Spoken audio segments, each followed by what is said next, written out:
Great to be here and to see a few old Sparc shareholders in the room. When I say old, I mean long-standing. There's been a little bit of a journey over the last 5 years, and 3 of those years we've been listed. But some of the guys here in the room have been seed shareholders right from the word go. So great to see those people here.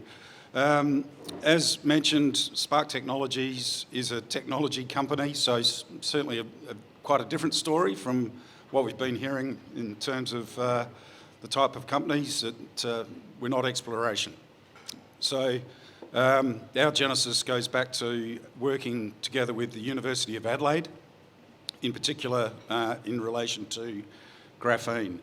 So we started working on using graphene in coatings to make coatings more anti-corrosive and also for anti-fouling. We have now got to the point with graphene whereby we're producing our own product called ecosparc down at Lonsdale here in South Australia in Adelaide, whereby we can make enough of this ecosparc product to put into about 7 million litres of paint.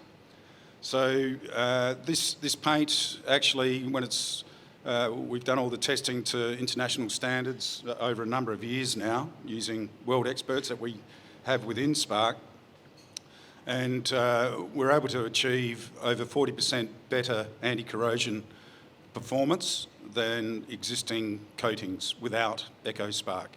So massive improvements.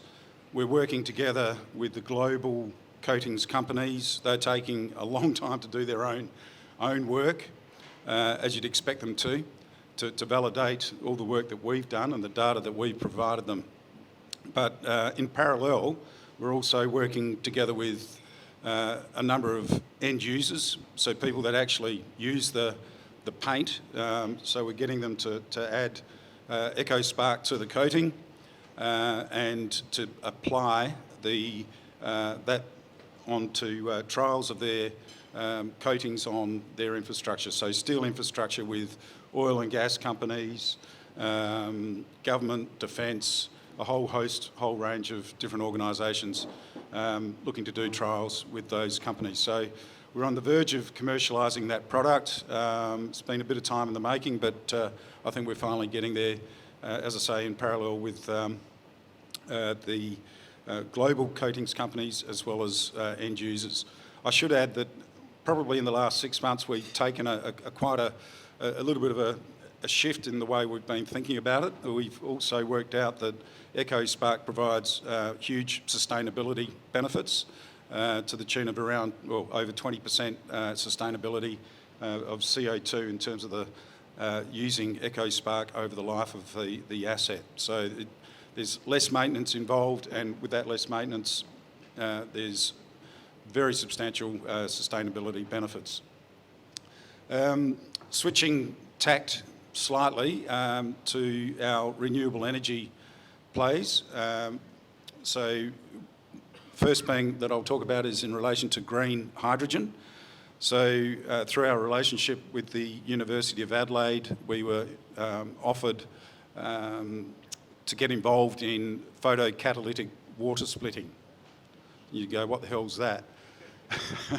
But it's actually not as complicated as it may sound. It's an artificial form of photosynthesis which we see around us all the time with green plants.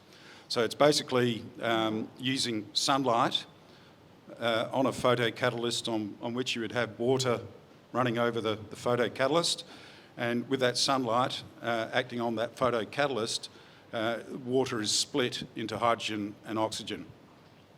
So what that means in terms of green hydrogen production, we don't need to produce electricity from wind and solar farms, massive infrastructure involved there, and no electrolysis, so no electricity at all.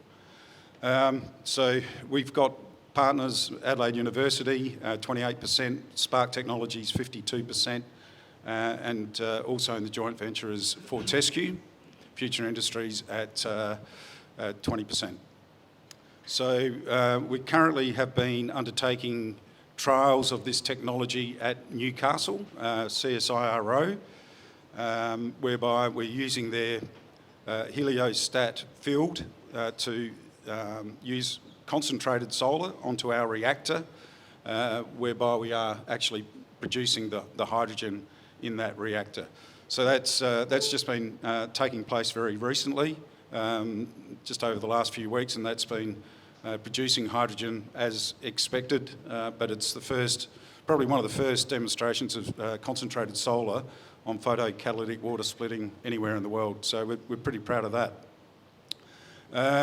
Whilst we've been sitting here today, we've received news that we've known about for some time, but we haven't been able to talk about it because it's been under embargo by the government. But we've received a $470,000 grant for that project, which will help us accelerate the work that we're doing, so that we can crack into basically building a pilot plant for this technology. So that is going to be, I think, a fantastic thing for us to embark on. And once again, I think we'll be probably the first in the world to do so. The third part of Sparc, also related to renewable energy, is in the sodium-ion battery space. We've heard a hell of a lot about lithium-ion or lithium today. We're trying to get away from that somewhat by working on sodium-ion batteries. There's a lot of work going on around the world at the moment, particularly with the Chinese, who are probably more advanced than anyone in the world in terms of battery technology. But sodium-ion batteries are seen as a potential challenger, if you like, to the mainstay lithium-ion. So sodium or salt is 1,000 times more abundant than lithium, so it's not going to have the same sort of security of supply issues nor cost due to its abundance. And it also operates at better temperature ranges, but I think increasingly importantly, it's also very safe. It doesn't combust like lithium-ion batteries tend to do. So that's a huge bonus. Probably the one negative about sodium-ion batteries is their capacity. So you can't put as much, it's not as dense in terms of its energy storage. So what we're doing is working on that one negative, if you like. So we're working on the anode, which is a carbon material, so sort of not too far removed with what we're doing with graphene, using some of our expertise there. But the anode product is normally made, it's a hard carbon that's normally made from oil and gas derivatives. So it's from fossil fuels or a mine product such as graphite. What we're doing is looking to use biomass, so agricultural waste product. So once again, it feeds into this sustainability theme that we're working towards. And the work that we're doing so far demonstrates that we can get 63% better capacity in the hard carbon than commercial grades of hard carbon that are currently out there.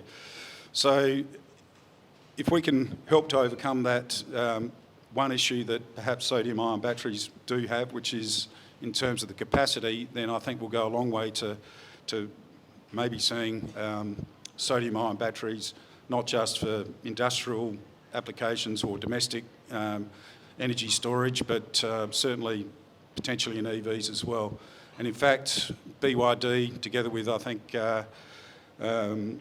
CATL in China, are already putting sodium-ion batteries into cars, where range is not such an issue in some of the sort of city type smaller cars. So huge potential there for us as well. So I think all of what we're doing has a very strong sustainability theme, and it's we're very excited about where we're headed. Thank you.